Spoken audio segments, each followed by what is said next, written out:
ஒரு பேங்க் கதவை உடைச்சு உள்ள போய் திருடி இருக்கான். ஆனா அவன் அதோட நிறுத்தல, கண்டிப்பா திருடுவான். கருத்து கணிப்புகளை பார்த்து தாங்கள் தான் நிச்சயம் வெற்றி பெறுவோம் என்று கருதியது திமுக. முன்கூட்டியே வெற்றி கொண்டாட்டத்திற்கு தயாரானது. அறிவாலயத்தில் பந்தல் போட்டிருந்தனர். இதுவரை நடந்த ஓட்டு எண்ணிக்கையில் விஜய் சுனாமி வீசுகிறது. 3ஆம் இடத்திற்கு தள்ளப்பட்டிருக்கிறது திமுக. முதல்வர் ஸ்டாலினே பின்னடைவில் நீடிக்கிறார். தோல்வி பாதையில் செல்வதால் அறிவாலயத்தில் போட்ட பந்தலை அவிழ்த்து செல்கின்றனர்.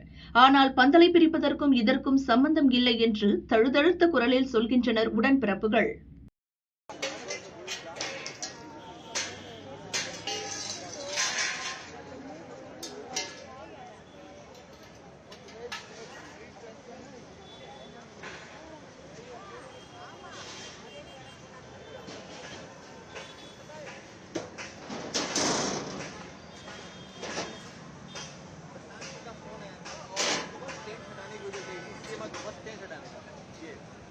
वो तो दे दिया मैंने, तो यही चाहिए, वो दे दिया मैंने।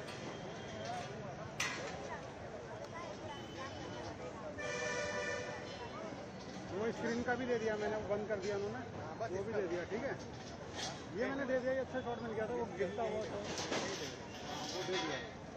ये कुर्सी का देगा, कुर्सी का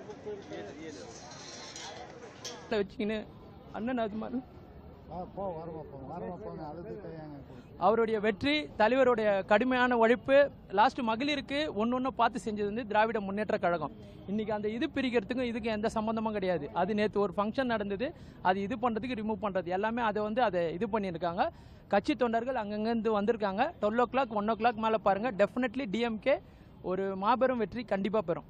அதில் வந்து எந்த விதமான ஐயப்பாடுமே கிடையாது. Definitely when DMK.